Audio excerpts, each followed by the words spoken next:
advisor, but he is not an advisor on policy. That's very confusing to have someone's title and not having that to be their obligation. But that is the fact, though.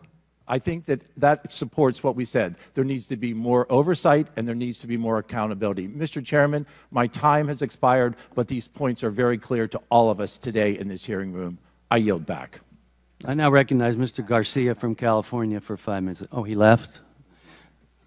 I now recognize Ms. Greene from Georgia for 5 minutes of questions. Thank you, Mr. Chairman. Mr. Fauci, you were quoted on CBS Face the Nation saying it's easy to criticize, but they're really criticizing science because I represent science. Do you represent science, Mr. Fauci? I am a scientist who uses the scientific method to gain information. Yes, you said you represent science. Do you represent science, Mr. Fauci? Yes Again, or no? Yes or no? No, that's not a yes or no answer. Yes, it's a yes or no. I don't think it is. Okay, well, we'll take that as a you don't know what you represent. Oh, But this, as director of the NIH, you did sign off on these so-called scientific experiments.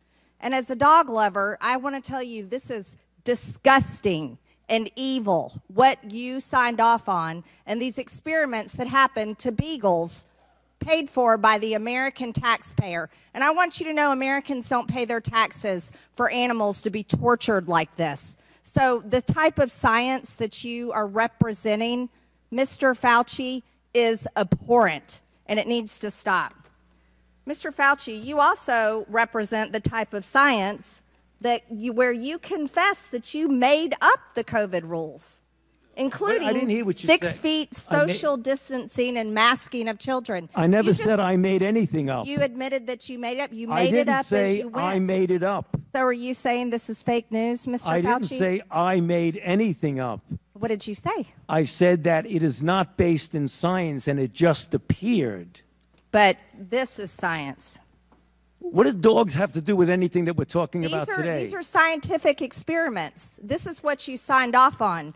But you also told the American people they had to distance by 6 feet. They had to wear masks. But let's also talk a little bit further about the type of science that you represent. NIH scientists made $710 million in royalties from drug makers, a fact that's been hidden. Let's talk about the fact about, is it right for scientists and doctors getting paid by the American people, government taxpayer paychecks, to get patents where they're paid millions and hundreds of millions of dollars in royalty fees, especially when the NIH and these government agencies, most powerful agencies in our country, are recommending medical suggestions and advice and making up guidelines like 6 feet distancing and masking of children. Do you think that's appropriate? Do the American people deserve to be abused like that, Mr. Fauci? Because you're not doctor. You're Mr. Fauci in my few minutes. No, I don't need your answer. I want to talk about this right here. Mr. Chairman, Fauci, objection. Objection. I reclaim my time. I reclaim my time, Mr. Raskin. Gentlelady will suspend. Mr. Chairman, Point of order. Just in terms of the rules of decorum, are we allowed to deny that a doctor is a doctor just because we don't want him to be a doctor? Yes, because in my time, that man does not deserve to have a license. As a matter of fact, it should be revoked, and he belongs in Gentlelady will prison. suspend. The gentlelady should recognize the doctor as a doctor. Thank you. Mr. Chairman, is this what we have become? Is this what we have devolved into? No decorum. You know what? We can do that hearing about the poor men that were injected with syphilis, because I support you in that. That's horrific. And this government that does things like that to Americans doesn't have decorum to the American people. Mr. Chairman, The gentleman is out of point of regular order, please. The gentleman is out of order. Decorum. I recognize the point of order. Go ahead with your point of order. You got it. No, I mean, I was going to say what Representative Raskin said. That's completely unacceptable to be able to deny Dr. Fauci, who's here, a respected member of the medical community, his title, and that's actually a personal attack on his character. And I have instructed her. He's not respected. And I've instructed her to address him as a doctor. I'm not addressing him as doctor. Let's talk about. Let's talk Mr. about Chairman, this. I I'm would move reclaiming that the my woman's time. I'm reclaiming my time. Words get taken I'm down. reclaiming my time. Second that. Point of order. Suspend. All right. A member can only move to have words. I'm sorry. The issues we are debating are important ones that members feel deeply about. And while vigorous disagreement is part of the legislative process, as I said at the beginning, members are reminded that we must adhere to established standards of decorum in debate. This is a reminder that it is a violation of House rules and the rules of this committee to engage in personalities regarding other members or to question the motives of a colleague. Remarks of that type are not permitted by the rules and are not in keeping with the best traditions of our committee.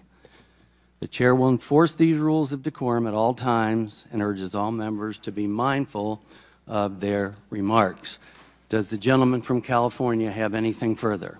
We should take her words down. Yeah, I made it. I offered that her words be taken down, Mr. Chairman. Point of order, Mr. Chairman. Mr. Chairman, I'd like to make a point of order. Mr. Because Griffin they is accused us Mr. of Griffin is worshiping Gentlelady, President Trump. We Gentlelady, don't worship President Trump. Gentlelady will suspend. Mr. Griffin, you have a point of order.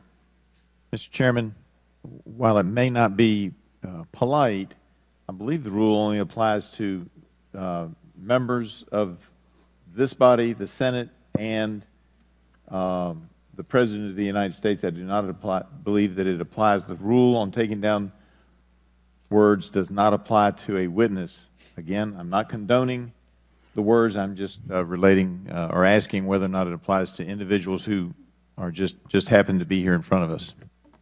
I agree. The chair overrules the point of order by the gentleman from Maryland, but ask that members please afford all other members the respect they're entitled, refrain from using rhetoric that could be construed as an attack on the motives or character of another member or the witness. You may proceed. Thank you. This was a time in history where you got to throw out the first pitch at the Washington Nationals baseball game while Americans were forced to stay home and watch such events that they love from at home alone on their televisions. And what a hypocrisy this picture shows. Here you are without your mask, with empty seats everywhere. Remember the cardboard cutout fans? That was one of the most insulting things to Americans, having to watch the games from home where you got to go and enjoy the game and sit right next to people not following the 6 feet of distancing, not wearing your mask, and everyone else was forced to stay home and stop enjoying life. And your science here, your science is displayed perfectly in this picture where children in school were put in plastic bubbles because of your science, your repulsive, evil science. And let's go back to your very own email. You said earlier you don't use email. Oh, you do. Right here. This is your own email where you said the typical mask you buy in the drugstore is not really effective in keeping out virus. I do not recommend that you wear a mask. This is your email. This is your own words. But yet children all over America were forced to wear masks. Healthy children forced to wear masks, muzzled in their schools. And then they were forced to learn from home because of your so-called science and your medical suggestions while you and all your cronies get paid from Big Pharma. You know that what this committee should be doing? We should be recommending you to be prosecuted. We should be writing a criminal referral because you should be prosecuted for crimes against humanity. You belong in prison, Dr. Fauci. Mr. Chairman, I have another point of order. I recognize Ms. Dingell. Just want to make sure the record is clear. Dr. Fauci testified that he did not use his personal email for official business. He did not say he did not use email. And I think today this particular has been full of lies and disregard and disrespect, and we need to stick to facts. Thank you. The gentlelady's time had expired before the point of order. I now recognize Mr. Garcia from California for 5 minutes of questions. Thank you, Mr. Chairman. Dr. Fauci, I am so sorry you just had to sit through that. That was completely irresponsible. Quite frankly, we are hearing, this might be the most insane hearing I've actually attended. I've only been in Congress for a year and a half, but I am so sorry that you are subjected to those level of attacks and insanity. Your quote-unquote so-called science that the gentlewoman is referring to has saved millions of lives in this country and around the world. And I want to thank you.